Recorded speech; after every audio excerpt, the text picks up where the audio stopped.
Marie-Estelle Dupont, vous êtes psychologue. Vous avez écrit un livre, L'anti-mère. Oui.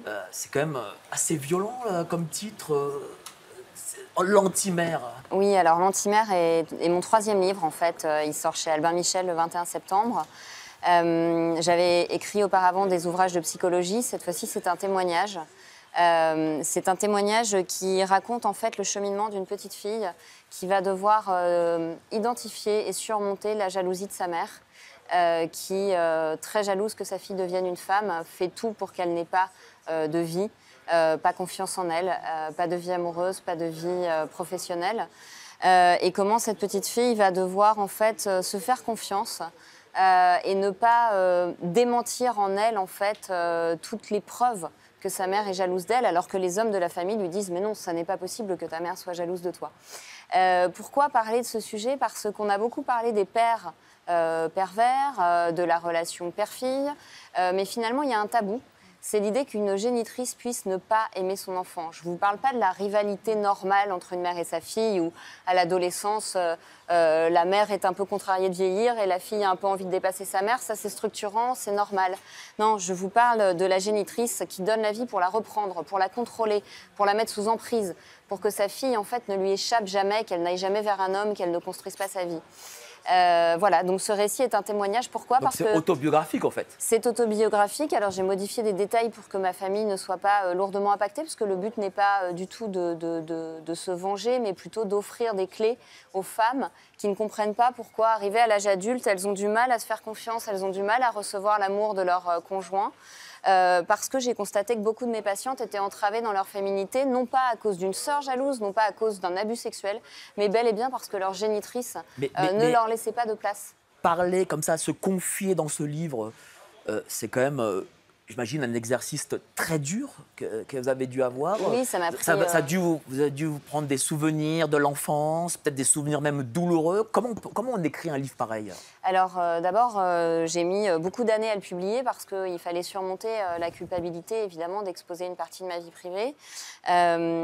Et puis surtout, pour l'écrire, il a fallu faire un lourd travail thérapeutique pour sortir de l'amnésie traumatique, puisque quand on vit des chocs traumatiques très importants, comme ça a été le cas avec ma mère, je ne me rappelais pas de certaines années, donc je devais reconstituer, interroger des gens, retrouver des photos. Faire ressortir des douleurs? Et faire ressortir des douleurs, ce qui a évidemment été un premier moment de la guérison, mais le moment le plus vertigineux, en fait, où on prend conscience que notre propre mère ne nous aime pas, qu'elle n'appelle pas l'ambulance quand on est en train de mourir, et que finalement, si on mourait, elle aurait beaucoup de bénéfices secondaires à ce qu'on disparaisse.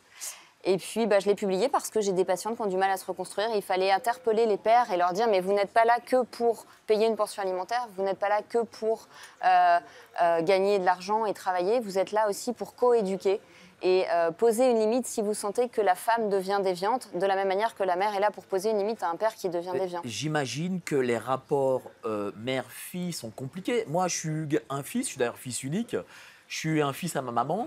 Et donc, je sais que c'est compliqué, je le vois d'ailleurs. Est-ce qu'en effet, les rapports mère-fille doivent passer par là? Ou est-ce que là, vraiment, c'était quelque chose d'assez extrême? Non, moi, j'étais réellement dans le cas d'une maltraitance avérée, des maltraitances physiques, des maltraitances psychiques, avec un isolement du reste de la famille, etc., etc., et un véritable système d'emprise où, en fait, pour garder son contrôle, ma mère divisait la famille, en fait. Donc, elle remontait chacun les uns contre les autres. Maintenant, en dehors de ces cas extrêmes de perversité et de manipulation, il y a la rivalité naturelle et saine et structurante dont on parlait tout à l'heure. Maintenant, la particularité de la relation mère-fille, c'est elle ressort de deux manières. D'abord, il est très difficile pour le commun des mortels de se dire qu'une mère peut être ambivalente vis-à-vis de son enfant. On idéalise la figure maternelle, la mère, elle aime forcément son enfant 100%. Non, il y a des moments où la mère doit lutter contre son ambivalence, la fatigue que ça impose, la privation de liberté parfois, les sacrifices que ça demande.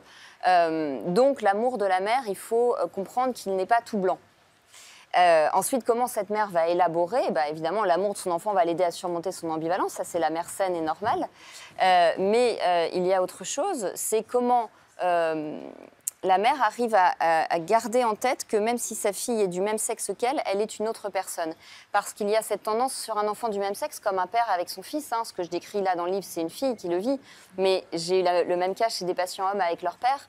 Comment est-ce que le parent du même sexe tolère que son enfant le dépasse et ne soit pas son double narcissique? C'est-à-dire mon fils, si je suis un homme, ma fille, si je suis une femme, il n'est pas là pour faire tout ce que je n'ai pas fait, me gratifier narcissiquement. Il a son chemin de vie, il est un autre. Donc comment est-ce que j'accepte l'altérité de l'enfant du même sexe? Et il y a un livre très beau qui s'appelle Fusion mère-fille, en sortir ou y laisser sa peau. Il y a toujours ce danger de la fusion entre une mère et sa fille, c'est vrai. Mais je pense que dans la grande majorité des cas, il est très bien négocié, heureusement, avec une crise d'ado un peu musclée, et puis voilà. Donc, l'anti-mère de Marie-Estelle Dupont.